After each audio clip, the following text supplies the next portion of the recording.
Pada pertama, Di sini kami akan memaparkan tentang masa jabatan Kabinet Burhanuddin. Kabinet ini memulai jabatan dari 12 Agustus 1955 hingga 3 Maret 1956. Wakil Presiden Muhammad Hatta awalnya mengumumkan 3 nama calon formatur kabinet baru, yaitu Wilopo, Sukiman, dan Asaat. Namun ketiga calon ini sepakat untuk menunjuk Hatta sebagai Perdana Menteri sekaligus Menteri Pertahanan. Hatta sendiri menolak tawaran tersebut karena masih menjabat sebagai wakil presiden. Hatta kemudian memilih Burhanuddin Harahap, anggota dari Partai Masyumi, sebagai formatur kabinet. Burhanuddin Harahap awalnya menolak permintaan Hatta karena merasa tidak memiliki pengalaman dan dukungan politik yang cukup. Namun, setelah pendapat dukungan dan beberapa partai besar seperti PNI, NU, dan PSI, ia akhirnya bersedia membentuk kabinet. Burhanuddin Harahap berhasil menyusun kabinet yang terdiri dari 20 orang menteri dari 13 partai politik. Kabinet ini dilantik oleh Presiden Soekarno pada 12 Agustus 1955. Ada beberapa partai-partai yang terlibat, yaitu yang pertama Majelis Syuro Muslimin Indonesia, Partai Indonesia Raya, Partai Syarikat Islam Indonesia, Partai Demokrat, Nahdlatul Ulama, Partai Sosialis Indonesia, Partai Katolik Republik Indonesia, Partai Buruh, Partai Rakyat Nasional, Partai Republik Indonesia Raya, Partai Rakyat Indonesia, dan Partai Kristen Indonesia Independen. Adapun susunan Kabinet Burhanuddin Harahap yaitu sebagai berikut: Perdana Menteri Mr. Burhanuddin Harahap, Wakil Perdana Menteri Raden Djani Ismadi, Wakil Perdana Menteri 2 Harsono Djokroaminoto.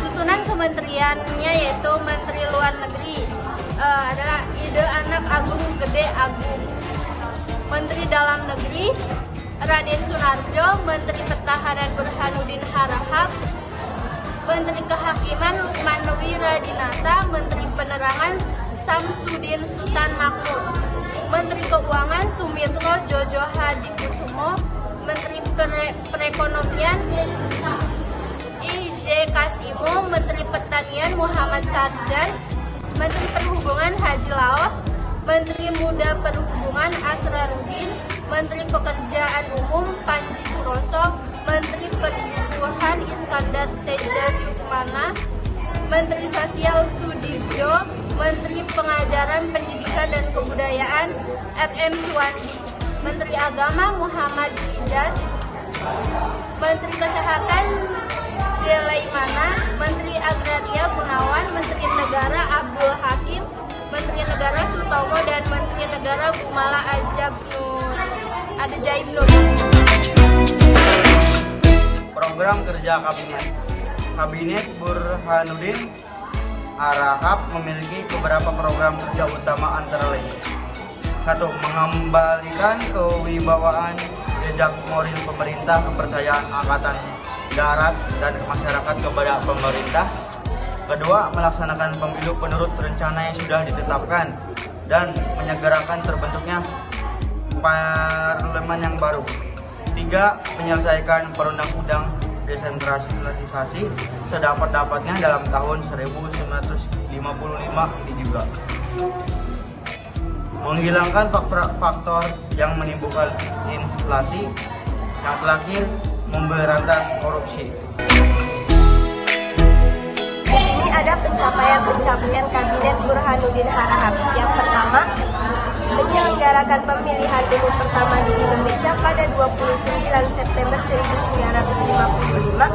Pemilu ini diikuti oleh 28 partai politik dan 2 organisasi perjuangan. Hasil pemilu menunjukkan bahwa tidak ada satu partai pun yang mendapatkan mayoritas suara. Partai Masyumi mendapat suara terbanyak untuk DPR, sedangkan PNI mendapat suara terbanyak untuk konstitusi. Yang kedua, menyelesaikan masalah Irian Barat yang masih dikuasai oleh Belanda. Kabinet ini mengirim delegasi ke Perserikatan Bangsa-Bangsa untuk memperjuangkan hak Indonesia atas wilayah tersebut.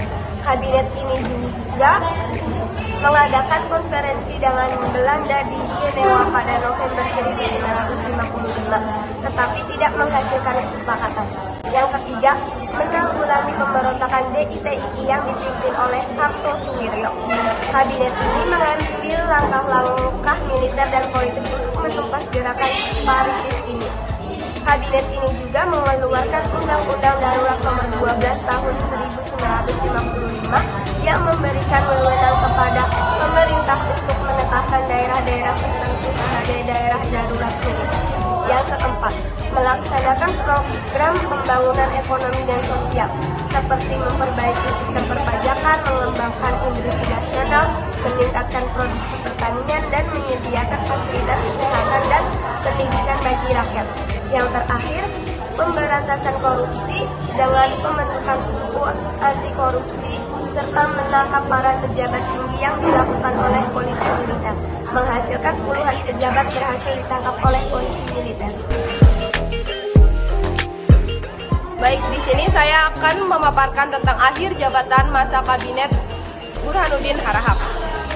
Kabinet Burhanuddin Harahap menghadapi berbagai tantangan dan kritik selama masa jabatannya. Beberapa faktor yang menyebabkan kejatuhan kabinet ini diantaranya, yang pertama, adanya perselisihan antara partai-partai koalisi, terutama antara Masyumi dan PNI, yang memiliki pandangan berbeda tentang masalah ideologi, politik luar negeri, dan hubungan dengan Presiden Soekarno. Yang kedua, adanya tuntutan dari beberapa daerah untuk mendapatkan otonomi yang lebih luas seperti Sumatera Utara, Sumatera Selatan, Sulawesi Selatan, dan Kalimantan Barat.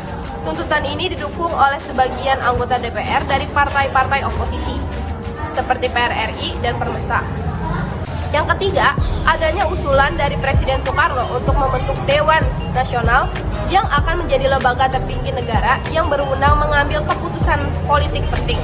Usulan ini ditolak oleh sebagian besar partai politik termasuk Masyumi dan PNI yang menganggapnya sebagai upaya untuk melemahkan parlemen dan kabinet. Yang keempat, adanya gerakan mahasiswa yang menuntut reformasi politik dan pemberontakan korupsi. Gerakan ini menyelenggarakan aksi demonstrasi besar-besaran pada Januari 1956 yang dikenal sebagai Aksi 17 Januari. Gerakan ini juga mendesak agar kabinet segera diganti dengan kabinet baru yang lebih bersih dan efektif. Sebenarnya masih ada satu alasan lagi kenapa kabinet ini bisa jatuh, yaitu karena Perdana Menterinya atau Burhanuddin Harahapnya ini sebenarnya dia merasa keberatan karena menjabat dua jabatan sekaligus, yaitu sebagai Perdana Menteri dan sebagai Menteri Pertahanan. Nah, akibat dari berbagai faktor tersebut, Kabinet Burhanuddin Harahap kehilangan dukungan dari parlemen dan rakyat. Pada 3 Maret 1956, kabinet ini mengundurkan diri secara kolektif. Presiden Soekarno kemudian menunjuk Ali Sastroamidjojo sebagai formatur kabinet yang baru. Sekian pemaparan dari kelompok kami. Apabila ada salah kata kami mohon maaf. Wassalamualaikum warahmatullahi wabarakatuh. Part of me, I don't mean to be rude, but I got some paper, wanna spit it on you. All I wanna do is keep giving